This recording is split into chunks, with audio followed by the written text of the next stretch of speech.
hingga 2000. Yang beranggotakan saya Hanifah Naila Zahra, saya Putra Puluh, saya Susudianita, saya Natehana Hamdani, saya Indra Citra, saya Salma Fadul Bangun.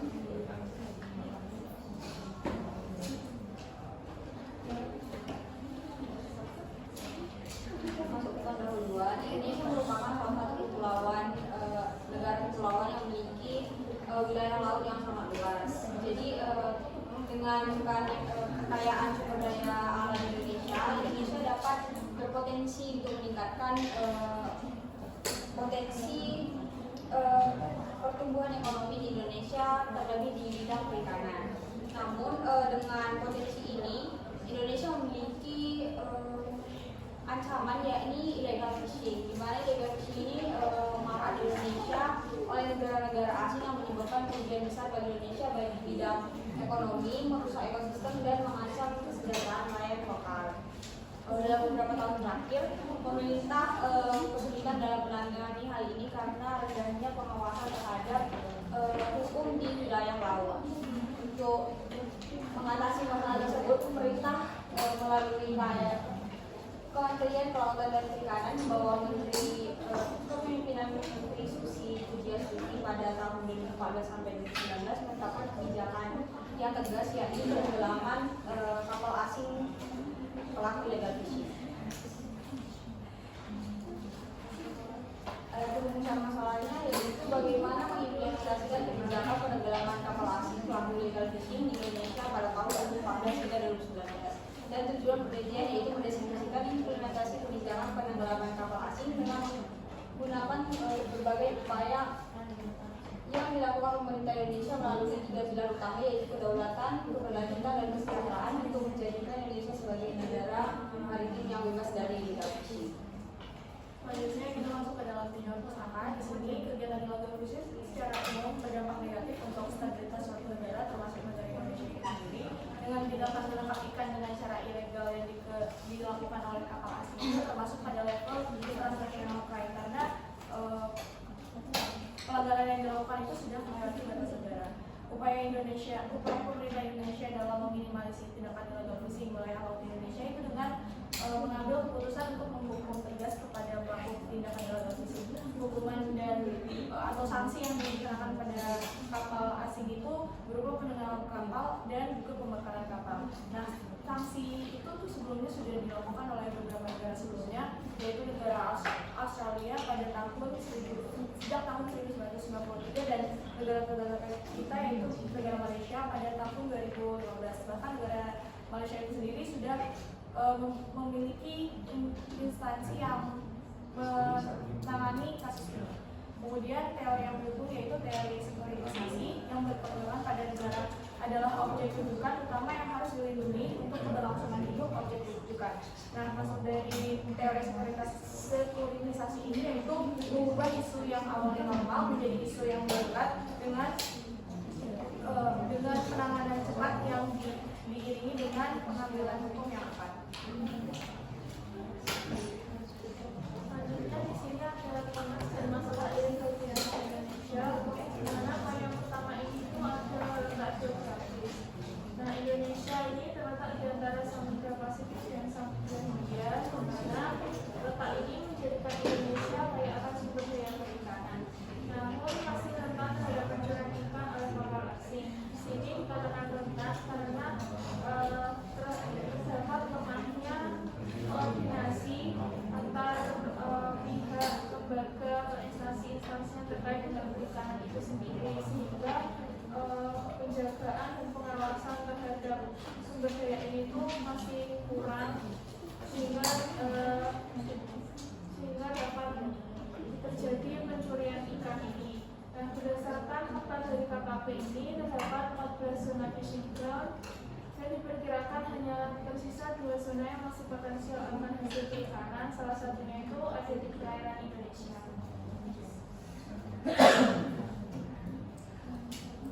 Nah, poin yang kedua ini tuh ada kerugian ekonomi, di mana FAO memberikan data bahwa Indonesia merugi karena illegal fishing ini tuh per tahunnya sebesar 30 triliun rupiah.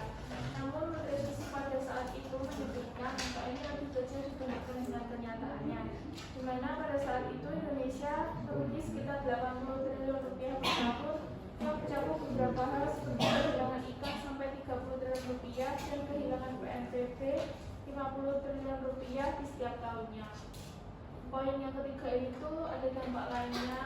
Jadi kegiatan illegal fishing itu berdampak negatif untuk stabilitas negara karena kan para pencuri illegal fishing ini tuh dia kan kita tidak tahu ya bagaimana dia mengambil ikannya lalu seberapa banyak, jadi itu dapat menyebabkan kerugian negara dan berdampak pada stabilitas. Termasuk ke strategi pemerintah dalam menanggulangi masalah illegal fishing ini ada 3 pilar utama dalam pengelolaan kebijakan perikanan. Yang pertama adalah pilar kedaulatan. Nah, pemerintah Indonesia ini melakukan pilar kedaulatan ini berdasarkan kegiatan yang sudah dilakukan, yaitu ada penegakan hukum dan juga pengelolaan wilayah perairan di Indonesia, dan juga ada salah satu programnya yaitu penenggelaman kapal illegal fishing. Nah, diharapkan dari 3 kegiatan yang sudah dilakukan ini dapat mencapai perikanan yang berkelanjutan yang baik. Yang kedua ada pilar berkelanjutan. Jadi ini Indonesia melakukan kebijakan moratorium isi kapal ikan ekspor asing. Ini juga dipertegas dalam Permen KP nomor 56 tahun 2014 tentang melakukan sosialisasi peraturan-peraturan tentang layanan pemindahan muatan kapal di tengah laut. Jadi ada peraturan moratorium juga mempunyai target pada kapal asing di atas 30 jeti untuk menangkap yang beroperasi di Indonesia. Nah, kapal yang telah tertangkap ini kemudian tidak bisa digunakan karena masa perizinannya sudah habis dan perlu dilakukan perpanjangan surat perizinan. Yang ketiga ada pilar kesejahteraan. Untuk mencapai pilar kesejahteraan ini perlu dilakukan beberapa kegiatan, yaitu meningkatkan konsumsi ikan dan juga meningkatkan produksi ikan. Nah, dari kegiatan ini diharapkan ekspor perikanan akan naik dan bisa membantu perekonomian negara Indonesia.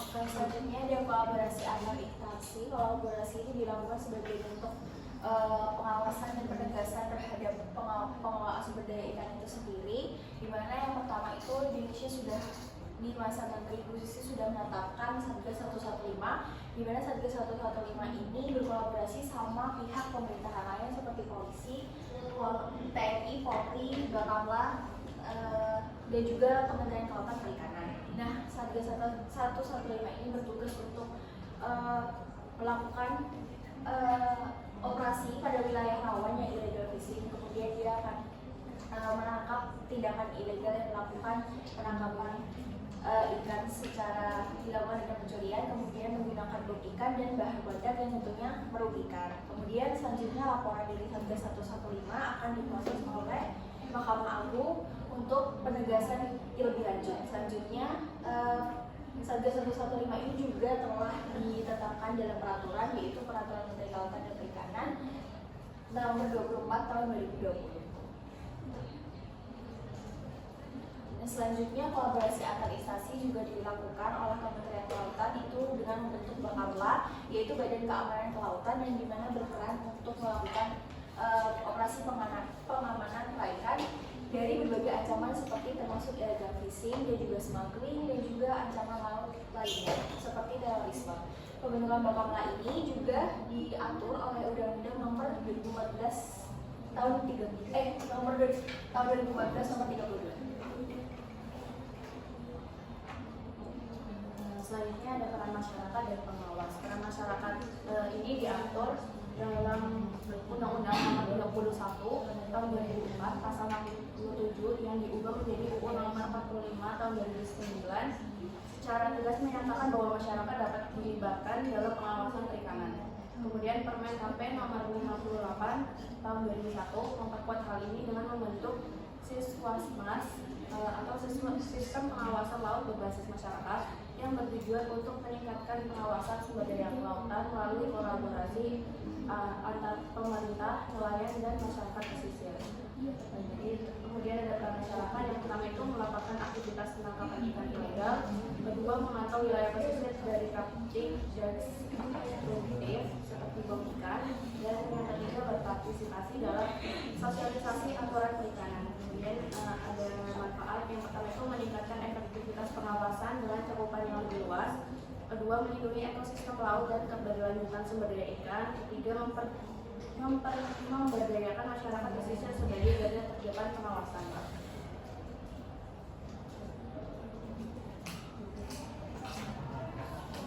Selanjutnya ada badan karantina ikan, pengendalian mutu dan keamanan hasil makanan. BKIPM dibentuk untuk menyederhanakan birokrasi dan memperkuat pengawasan mutu produk perikanan. Peran BKIPM sendiri itu yang pertama meningkatkan kualitas ekspor hasil perikanan, mencegah penolakan produk di pasar internasional, dan melakukan koordinasi antar instansi untuk keamanan pangan dan perlindungan sumber daya. Nah, selanjutnya itu implementasi kebijakan penanggulangan kapal asing pada tahun 2015 sampai 2016. Nah, pemerintah Indonesia di bawah Presiden Joko Widodo menunjuk Menteri Kelautan dan Perikanan yaitu Ibu Menteri Pujiastuti untuk memimpin penegakan hukum terhadap illegal fishing. Nah, landasan hukum yang digunakan yaitu pada Undang-Undang Nomor 45 Tahun 2009 Pasal 69 Ayat 4 tentang perikanan yang berisi dalam hal tertentu terdapat alat penangkapan ikan atau alat bantu penangkapan ikan atau kapal perikanan yang digunakan untuk melakukan tindak pidana di bidang perikanan dapat dilakukan pemusnahan. Nah, ayat ini menjadi landasan hukum untuk kebijakan penanggulangan kapal asing pelaku illegal fishing. Intinya negara berwenang memusnahkan alat tangkap, alat bantu atau kapal perikanan itu sendiri jika digunakan untuk kejahatan perikanan seperti illegal fishing. Tindakan pemusnahan ini dilakukan dalam hal tertentu, artinya bisa dipertimbangkan sesuai konteks kasus. Nah, kebijakan ini dilakukan dengan cara menenggelamkan kapal asing yang tertangkap melakukan penangkapan ikan secara ilegal seperti yang sudah saya jelaskan tadi. Nah, institusi juga aktif melakukan diplomasi ataupun diskusi dengan negara tetangga agar mereka memperingatkan nelayannya untuk tidak melakukan perairan di Indonesia. Lalu ada prosedur penenggelaman kapal. Yang pertama itu dilakukan oleh penyidik dengan mempertimbangkan keselamatan pelayaran dan bekerjasama dengan institusi terkait. Lalu kapal yang ditenggelamkan harus sudah bersih dari zat atau benda yang berbahaya. Nah, setiap kegiatan wajib dilaporkan ke pemimpin institusi terkait. Adapun tantangan dalam implementasi, yang pertama itu ada kritik internasional. Nah, kebijakan ini dianggap berpotensi merusak lingkungan laut. Lalu ada hubungan diplomatik itu dikhawatirkan meletakkan hubungan itu dengan negara asal kapal pelaku dari illegal fishing. Nah, adapun dampak kebijakan penanggulangan kapal asing ini di jurnal itu disebutkan jumlah kapal yang ditenggelamkan pada tahun 2014 sampai 2018 itu ada 488 kapal, 278 kapal itu terdapat di Vietnam. 278 kapal itu dari negara Vietnam, 90 kapal itu dari Filipina, dan 50 kapal itu dari Thailand. Nah, Satgas 115 ini mendapatkan pengakuan nasional karena berkesannya dalam menjaga kedaulatan Indonesia. Penegakan hukum juga dilakukan terhadap kapal Indonesia sendiri yang menggunakan metode rusak seperti pengeboman pada ikan.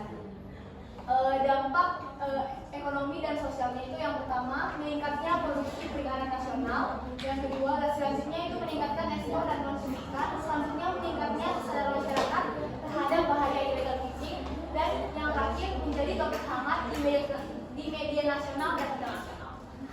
Selanjutnya untuk kesimpulannya, yang pertama Indonesia itu menghadapi ancaman serius dari illegal fishing yang merugikan negara secara ekonomi, ekologis, dan kedaulatan. Kemudian yang kedua itu kebijakan penenggelaman kapal ini merupakan tindakan sekuritisasi yang strategis dalam menjaga ekonomi Indonesia. Yang ketiga itu dilandasi oleh 3 pilar utama yaitu kedaulatan, keberlanjutan, dan kesejahteraan. Dan yang paling keempat dengan pendekatan teori pengambilan keputusan dan teori sekuritisasi, kebijakan ini terbukti mampu memberikan efek jerah dan meningkatkan tata kelola kelautan. Sekian presentasi dari kami. Apakah ada pertanyaan? Perkenalkan, nama saya Sadila Benzi dengan adres 026 kelompok 1 disebutnya tentang hubungan diplomatik itu dalam tantangan implementasi. Tadi kan disebutkan kalau dikhawatirkan meletakkan hubungan dengan negara asal kapal pelaku illegal fishing ya.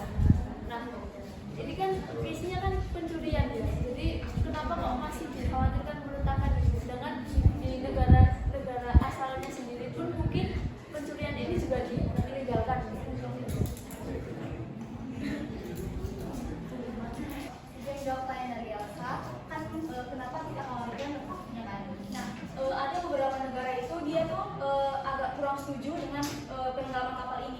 menganggap kalau ini tuh merusak ekosistem gitu loh. Ketika penenggelaman kapal itu merusak ekosistem lautnya gitu. Terus kan kita kalau hubungan diplomatik itu nggak hanya tentang perikanan doang, kan tentang ada pangan atau lain dan sebagainya itu. Kalau kita nggak tahu tentang itu, mungkin ekspor impor di negara kita itu mungkin bisa terganggu dan ekonomi kita bisa terganggu. Ada tambahan? Atau ada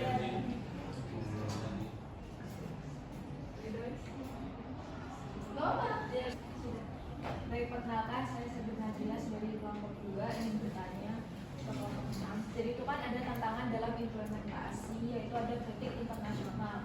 Kebijakan dianggap berpotensi lingkungan laut. Nah, dalam pilar keberlanjutan itu, bagaimana upaya pemerintah itu bisa memastikan bahwa memang penenggelaman kapal ini efektif gitu dan bisa tetap dilakukan meskipun itu dapat merusak ekosistem laut. Terima kasih. Izin dijawab. Jadi untuk meyakinkan pemerintahan internasional dalam persetujuan penenggelaman kapal ini untuk jangka panjang itu dapat dilakukan ini pendidikan pertimbangan keselamatan pelayaran dan bekerja sama dengan institusi terkait. Kemudian juga kapal yang ditenggelamkan itu harus sudah bersih dari zat-zat yang atau benda yang berbahaya sehingga tidak mencemari lingkungannya. Kemudian setiap kegiatan itu diwajibkan lapor ke pimpinan institusi terkait. Jadi ada tahapan yang tidak langsung serta-merta untuk ditenggelamkan atau dibakar itu. Jadi ada tahapan dan apa ya namanya perizinan untuk penenggelaman kapal itu sendiri. Jadi tetap terjaga hubungan diplomatiknya juga lingkungannya dari zat berbahaya dan faktor lain yang berdampak buruk ke ekosistem dari kejadian penenggelaman ikan itu sendiri. Mungkin juga bisa bekerja sama pihak-pihak yang menangani ekosistem seperti Dinas Lingkungan, Kementerian Kelautan juga bagaimana upaya pengelolaan setelah terjadinya nanti penenggelaman kapal yang mungkin dampaknya akan sedikit berbahaya untuk organisme yang ada di perairan.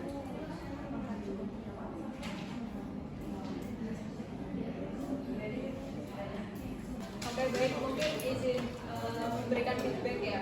Mungkin dari prosedur penenggelaman kapal tadi kan memang sudah disebutkan bahwa kapal di tenggelamkan ini harus sudah bersih dari zat atau benda berbahaya. Kan kalau dari penenggelaman kapal ini kan tidak hanya dari kapalnya, tapi dari kita yang membawa. Nah, itu dampak dari bomnya itu bagaimana? Kan untuk menghindari kritik internasional yang berpotensi dapat merusak hubungan laut itu tadi. Nah, bagaimana upaya pemerintah gitu loh? Seperti itu. Terima kasih. Jadi pemerintah itu menggunakan bahan peledak, biasanya dinamit atau TNT yang dikendalikan oleh tim penjinak bom atau jihandak, TNI AL atau Polri dengan prosedur yang ketat agar tidak membahayakan lingkungan sekitar. Kapal biasanya ditenggelamkan di area yang jauh dari terumbu karang atau kawasan konservasi. Kemudian dilakukan secara aman juga. Jadi kapal dikosongkan dari bahan berbahaya seperti BBM, oli, dan lain-lain sebelum diledakkan. Seperti itu. Ada tambahan